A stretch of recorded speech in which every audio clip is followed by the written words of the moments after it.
In your guys' experience, have you noticed a disproportionality between minorities and that school to prison pipeline as far as like special education, mental health, all of that? Yes, there's a misunderstanding when it comes to behaviors and trauma-informed care. So from my experiences, whether it's the neurodivergent minorities or if it's just our, what they like to say, typical student, but what is typical. But either way, yes, there is disproportionate discipline. And earlier we just talked about, the suspensions, the expulsions, and the labels when that student is put out of a school for a certain amount of time, how they're feeling disconnected, and also how they're being judged. And not only what they hear from the teachers, but then they go home and they have to hear what's going on, and be disciplined from the parents. So it's like, where's their outlet? Who is hearing their voices? Who's understanding what's going on? And again, it's a repeated cycle. So again, when that student returns back to the school and that teacher already has a not so good rapport with them, it creates that distance already. So that student may act out just because they have that label on them already, and that's how they're seen. But also when we talk about trauma, it could be a defense mechanism. It could be a protector. And I mentioned again, it could be an outlet where that student unmet needs turn into irrational behavior. So that student isn't getting what they need at home.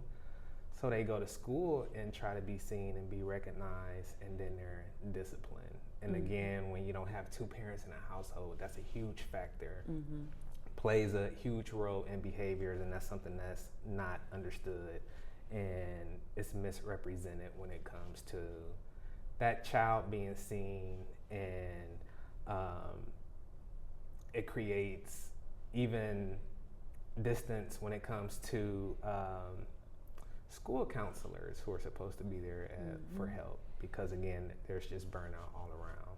So I've definitely seen the school to prison pipeline more with minority students, and just that lack of support, that lack of care, lack of resources. For sure.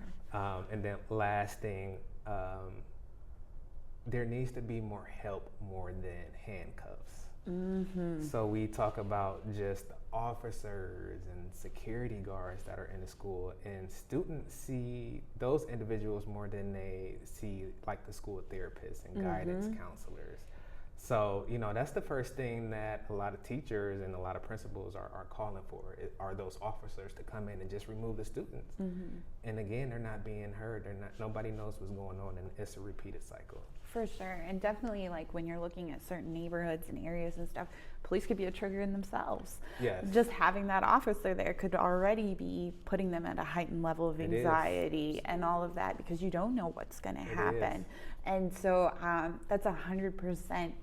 So I love that. Help, not handcuffs. That is so powerful, because there's such a lack. And even the school counselors and stuff are being forced to focus on testing and, getting schedules and stuff taken care of, and not able to actually provide the therapy services that a lot of these kiddos need. And like you said, if they're at home, parents are trying to deal with the behaviors the best that they're capable. They're being told it's a behavior problem. At school, they're not identifying the needs beyond. And so it's just a constant, you're doing something wrong, you're doing something wrong, you're doing something wrong. Of course you're going to act out, because at that point you're just like, I give up. Right, What's the point? Yeah. And I think it's interesting that you just mentioned school therapists and their load. And it from what I see, school therapists are not doing what they're supposed to be doing, but doing things like the guidance counselor or the advisor's jobs of making sure that seniors are graduating, and they have a quota to make with students, versus focusing on trauma-informed care and mental health. And again, that's with our neurodivergent populations as well. For sure. As Express Not Suppressed continues to grow, what is the message you want to make sure that everyone watching, our leaders, our policymakers, our educators, and caregivers want to know about that connection between mental health, trauma-informed care, and special education?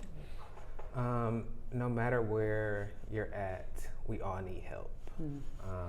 there are all struggles, especially in the schools, and our youth, saving our youth should be the number one thing that we're looking into. So to policy individuals and grant and funders, there needs to be more professional developmental trainings presented in the schools, and they can't be from those individuals who are already in school settings. So organizations like L.E.A.D, organizations like Express Not Suppress, we need to be able to support, you know, these organizations and schools and communities and provide that additional support that's lacking, especially when we talk about trauma-informed care. There's talk about it, but again, with burnout and turnover rates, the progression is not moving forward like it should be. So there needs to be more bridging the gaps when it comes to special education, mental health, spirituality, just well-being as a whole. And one group can't do it by themselves. So I do believe when it comes to parents need a voice. Parents need to be heard, and that's one of our missions at Express Not Suppress, is to allow parents to have that platform where they're heard, where they can speak, where they can be funded for you know, their experiences and helping others out, because that's what builds the community, is individual experiences and where are you at now and where are you going in the future. So that's what our parents need to hear. So just more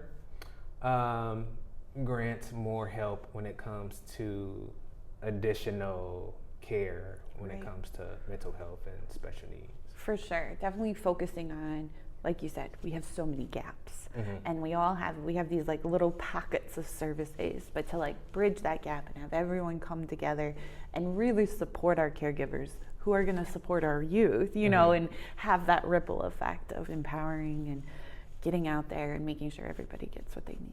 Well, thank you guys so much for taking time to meet with us. We are so excited to have this conversation and definitely plan on conversing with you guys some more. But before we end this session, is there anything you would like to let our viewers know, our caregivers and our supporters know, and how can we support you moving forward? Yeah, absolutely. So first, we just want to say you're not alone. Parents, please continue to advocate for yourself. Show up to your PTA meetings, show up to your city council meetings, even reach out to your state representatives and let them know. It's one thing for us as professionals to reach out, but it speaks so much more volumes when you show up for yourself. We will be having some community events coming up in the near future.